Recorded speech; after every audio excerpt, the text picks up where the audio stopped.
Govinda Deshikam Upasya Siraya Bhaktyam Tasmin Side Nijamahimni Videha Muktyam Advaitya Bhashyam Upakalpa Disho Vijityam Kanchi Pure Sitam Avapasa Shankaraya Ritismriti Purananam Alayam Karunalayam Namami Bhagavatpata Shankaram Lokashankaram Apara Karuna Sindhum Jnanatam Shantarupinam Sri Chandrasekarendra Gurum Pranamami Mudanvaham Sadashiva Samarambam Shankaracharya Madhyamam Asmatacharya Paryantam Vande Guru Paramparam.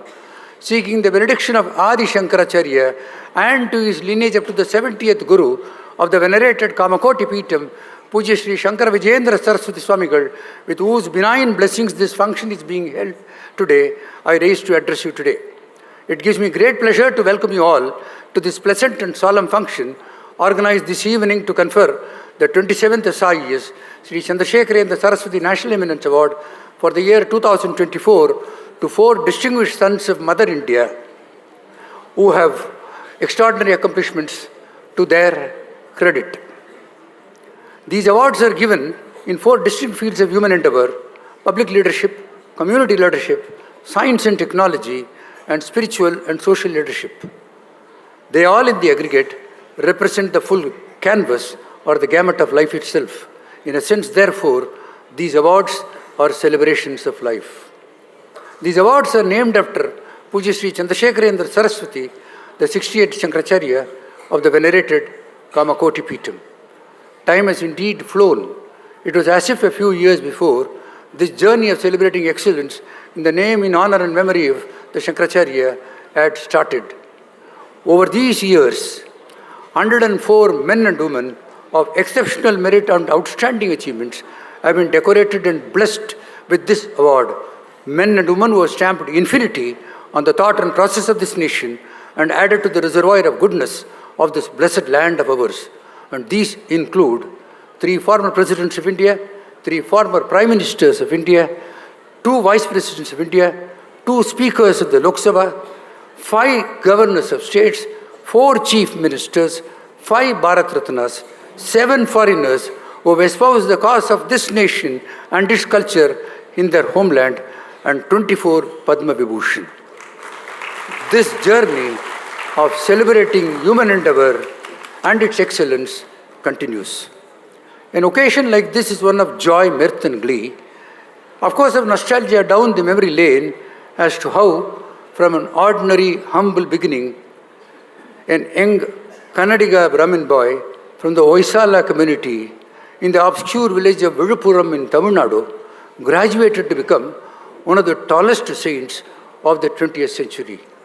During his century-long sojourn in this universe, he walked the length and breadth of this country, spreading goodwill and compassion all around. Like the lighthouse that beats no drum and sounds no gong, and yet to the mariner in the distant sea where to experience its friendly light, so too was the sage of Kanchi. He was a spiritual colossal. He was the voice of eternal India.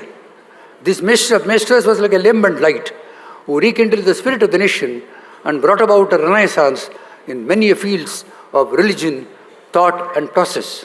He taught mankind groping in the dark, despite all the strides in science and technology, as to how to journey to a higher destiny and attain Atma Swaraj, the freedom of the mind. He shed his mortal coil on the 8th of January, 1994. More than 3 decades have gone by. We still hear the divinity of his voice and the infinitude of his presence. The sage of Kanchi lives in the hearts and minds of his devotees. If we have assembled today to pay encomiums to him, pay homage to him and shower the greatness of the Guru, I believe it is immaterial to him today as it was during his living times. He was far beyond honors, titles and accolades, and we mortals are ever in need of honoring him as a way of symbolizing the reality that he represented for us. In its own unobtrusive way, the Kamakoti Peetam symbolizes the true spirit of Hinduism, tolerant, non-dietetic. With his aura, credibility and authority gained over 87 years of this pontificate, he was but naturally at the center stage of the cultural and the spiritual renaissance of this country in the 20th century. No one returned from his effulgent presence without a sense of confidence and determination to face the challenges of life. He carried his learning without any signs of pedantry, nor did he suffer his scholarship and erudition on the people who came into contact with him. To those of us who are fortunate to have seen him, or still better to have conversed with him, it is what Sant Jnaneshwar describes in Jnaneshwari as Amritanubhava, the experience of sipping the nectar. He was like a cool breeze on a warm, sunny day. I have over these last 26 years, without interruption, been bringing home the greatness of the Guru, of those qualities of head and heart that distinguished him from the rest of Mankut. Far from the madding crowd, and yet be within it, said Rudyard Kipling. And the sage of Kanchi was indeed a saint, but a saint with a difference. Ekas Chandrat Tamohanti Nachatasa Ganani cha. There are countless number of stars in the sky, but it is one single moon that dispels the darkness. If ever you want to comprehend the difference, imagine a full moon day and a lunar eclipse. Then you will know the value of the moon.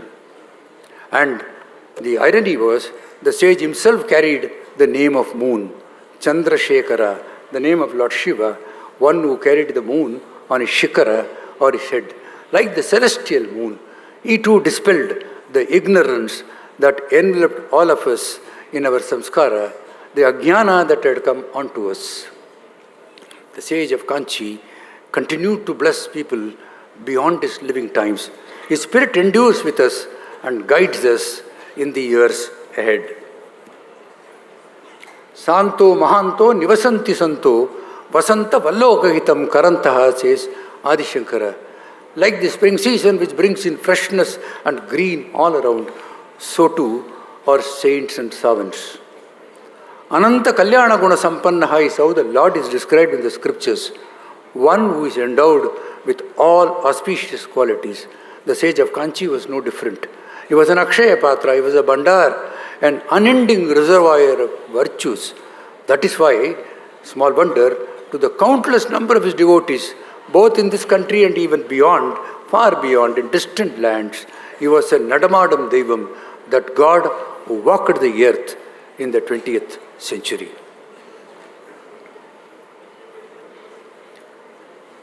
Between the last annual awards and today, it has indeed been a year of happening. Sri P.V. Narasimha Rao, the former Prime Minister of our country, who received the award in the year 2000, and Dr. M.S. Swaminathan, that agricultural expert, who received it in the year 2003, were both conferred posthumously the highest civilian honor of the land, Bharat Ratna. The year saw the passing away of several of the awardees of yesteryears. That affable businessman who carried compassion on his sleeves and conducted commerce with a conscience, Sri Ratan Tata, Padma Vibhushan, Dr. Shankaran M.S. Valiathan, Marthandavarma Shankaran Valiathan, that eminent cardiologist, both of whom received it in the year 2022.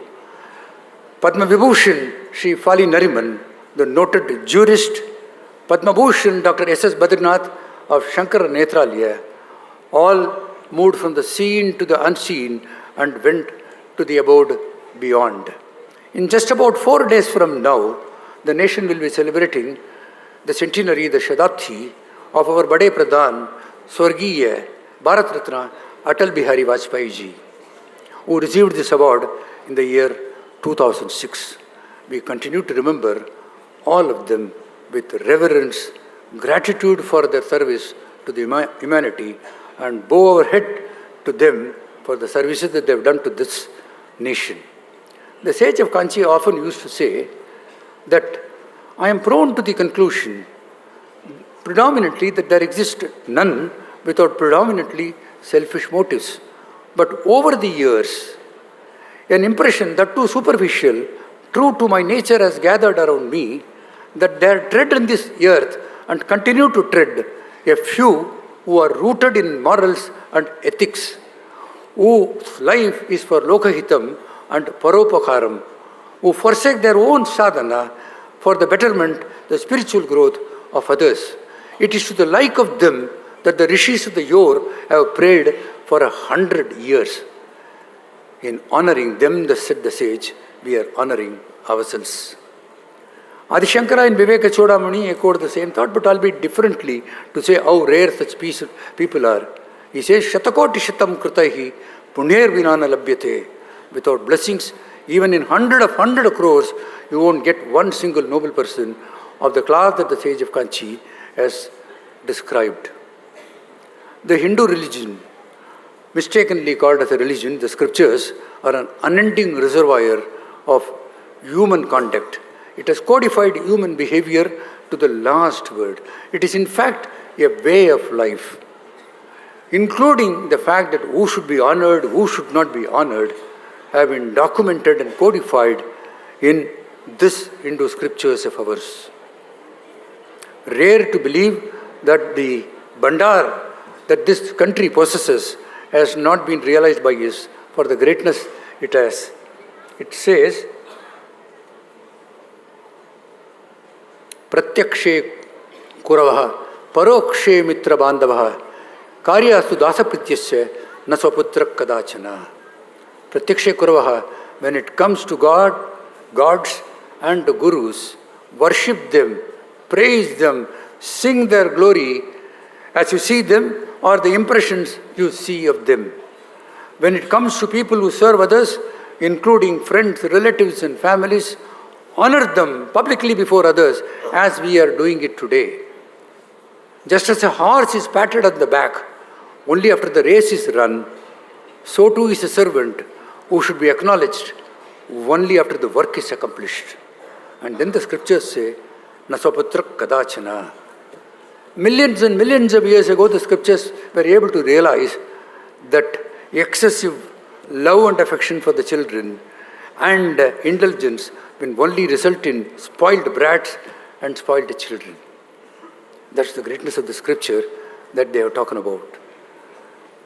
Yasmin jivati jivanti dina mitra bandavaha parasparam jivitam tasmai atmarto kona jivati. Who does not live for himself? I live for myself. They all live for themselves. You all live for yourselves. But he alone lives, says the scriptures, who lives for others. The three Mahanabhavas who are decorating the stage this evening, and the one who is connected emotionally, though not physically, with us this evening, are all men of exceptional merit and outstanding achievements. Each one of them fits the full description of the persons worthy of being honored, as said by the sage of Kanchi, Shankara, or even the scriptures. None of them have anchored for these awards. They have not chased them. The grateful society, in acknowledgement of the service that they have done to humanity, has been showering its praises on them, titles and honors on them. It is one thing to deserve an honor and not have it, and other thing is to have it and not deserve it. Dignity lies not in possessing an honor, but deserving it, said Mark Twain. Each one of them deserves the honor that is being given to them today. Honor and shame from no condition arise. Act well your part. Therein the honor lies, said Pope John Paul VI. Each one of them have acted their part very well. That is why this evening we all have assembled to honor them more in the form of blessings than as a recognition for the good work they all have done. Dr. J Shankar, he is one of the most prominent members of the Union Council of Ministers. He has espoused the cause, continues to espouse the cause of the nation, the case of the nation in relation to the position that it has adopted, both in national and international arena, with finesse, devotion and determination. With 4 decades of his engagement in the management of the external affairs of this country, he has been articulating the views of this nation and its position on complex geopolitical matters, on matters of sensitive strategic importance, and rediscovering this nation for the rest of the world as an emerging dominant economic powerhouse of the world with such finesse and with such determination and conviction that the young population of this country adores and worships him. He is a polyglot in the same tradition as the Mahaswami of Kanchi. Mahaswami of Kanchi could converse in 17 languages. Far below him is P.V. Narasimha Rao, and one who is catching up and coming towards Narasimha Rao is Dr. S. J Shankar. He speaks Tamil, of course that is his mother tongue, Hindi, Rashtrabhasha, English, which is the language of business that he has, Russian. He is too conversant in Japanese because of his wife. A little of Hungarian he also speaks. And now that he represents Gujarat in the upper house of the parliament, Rajya Sabha, I don't know whether he has already started, but soon he will start conversing in Gujarati. Bharat Matters, the book that he published this year, 2024, is a culmination of his contribution, of his efforts in the service of the nation for the management of the external affairs that guide the nation and its march ahead. As we confer this award on him, it is unfortunate that he was to come even yesterday. Even yesterday, the position was that Dr. J Shankar said, I will make it. And therefore, there was no need for him to give me an address. But then, when the Prime Minister said that in addition to Secretary East, who is accompanying him for visit to Kuwait, Kuwait is the chairman of the GCC. If there are issues of GCC, then Dr. J Shankar is the best fit to help the Prime Minister to coast through. And therefore, this man who lives by his suitcase, that is true of everybody in foreign service, he had to go along with the Prime Minister for this national duty of ours. We are not missing him because his mind and thoughts are with us. Even during the short time in the Parliament, he took time off. It was a turbulent day yesterday, and still he took the pains of sharing his thoughts with you, which we shall screen during the course of the awards function. As we confer this award on him, I thought I should stay a little and tell you the contribution of the Mahaswami of Kanchi in the foreign affairs of this country. Not many will know, not even the archives of the government will know, that if Israel is enjoying full-scale diplomatic relations with India, it is the intent of the Mahaswami of Kanchi, it is the work of Jayendra, of course with substantial work done by me with the Israeli government and the charge d'affaires who was then in India at that time in 1992, the pioneering work of the then Foreign Minister P.V. Narasimha Rao, who was the devotee of the Mahaswami of Kanchi, who dismissed the thought when he was told that the sage of Kanchi wants that Israel be upgraded to full diplomatic status. Narasimha Rao said, I will lose my job if I were to promote this cause at that point out. It is 1992. So imagine at a time when India is depending heavily on the oil that was flowing from the Middle East and the forces were such that we had to depend on them. That was the time he was told, if the Mahaswami has said that Israel should get, I think anything is possible, you can try. He made his note. He was not very confident that it will see the light of the day. But as it went to the Prime Minister Rajiv Gandhi, he was overjoyed, saying that, Rao, you are the only person who thinks ahead of time. And in 2 days' time from now, from that time, Israel got the full diplomatic status. And 2 days before, the charge d'affaires came to Mumbai. The Shankaracharya came and then did not touch even a single word on this external relationship with Israel. He spoke about the commonality between Israel and India, gave several books relating to Israel to the charge d'affaires, who was equally good enough to bring a huge set of books from the Tel Aviv University of the greatness of this country, even though they had no relationship with us then. They shared that. And the charge d'affaires was in for a big surprise when the foreign minister said, you did not even tell us that this is going to happen tomorrow, because the Indian Parliament, it has been announced. He said, I don't know. That was the greatness of the sage of Kanchi. It has stood the test of time. Today we are harnessing the technology, both in drip irrigation as well as in all sensitive defense matters from Israel. It was the forethought of the sage that gave us that. I said this, it has never come to public domain, only because today Dr. J Shankar is receiving the award, and therefore the contribution of Mahaswami may be touched upon for some time. As we confer this award on Dr. J Shankar, our mind travels to his father, Dr. K. Subramaniam, Krishnaswamy Subramaniam, a noted strategic defense expert, a journalist, a civil servant, all rolled into one. He was the singular voice, the unitary voice of this country on all defense matters during his times of 70s to 90s. He was the strongest and the most hardened proponent of the nuclear deterrent policy of the government of India.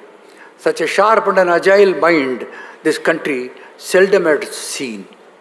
He passed away in the year 2011. It is our misfortune that we omitted to confer this award on him. A small solace, today we confer the award on his son, Dr. J Shankar. Dr. R.V. Ramani is an ardent devotee of the Kamakoti Peetham and of the succeeding Shankaracharyas who have adored this Peetham in the 20th and the 21st century till now. Armed with the blessings of Jayendra Saraswathi Swamigal, the 69th Shankaracharya of the Peetham, he founded the Kanchi Kamakoti Shankara Eye Foundation. The Shankara hospitals which are born out of the foundation, there are 14 of these hospitals, high-tech eye care hospitals across the landscape of this country. The 14th of that hospital was inaugurated on the 20th of October 2024 in the home constituency of the Prime Minister in Varanasi by the Prime Minister himself in the presence of the present Pontiff of the Kamakoti Peetham. He made an appeal to the Shankaracharya at that point of time that the 15th hospital should come in Patna because he had special love for Patna for reasons which he indicated then. As to what he missed in Gujarat, that he wanted it in Patna. And Dr. Ramani was quick to seize that initiative and told the Prime Minister publicly that the 15th hospital shall come up in Patna. And he has already taken steps, gone ahead and acquired the land. It will see the light of the day, and as assured by the Prime Minister, during this current term of the Prime Minister, hardly 2 years from now, less than that, he will inaugurate the Shankara Eye Hospital in Patna.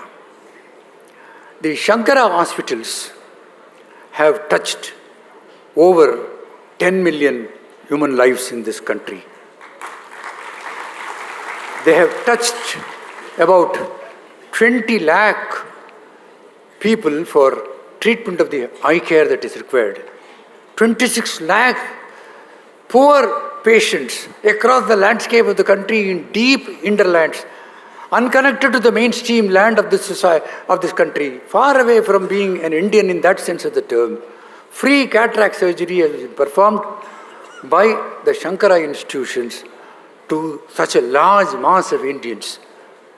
Each day, with the rising of the sun and the setting of the sun, from the dawn to dusk, the Shankara hospitals perform in the minimum 1,000 cataract surgeries free of cost to the poorest of poor. Dr. Ramani, who carries compassion on his sleeves, is a true servant of this country and an effulgent torchbearer of its hoary traditions and culture. Humanity, the other name is Dr. Ramani. Dr. Govindarajan Padmanaban is one of the most outstanding, internationally acclaimed biotechnologist, biochemist. The Indian Institute of Science, Bangalore, which is one of the foremost scientific institutions in the country, owes its preeminence to a substantial extent to the contribution of Dr. Padmanaban.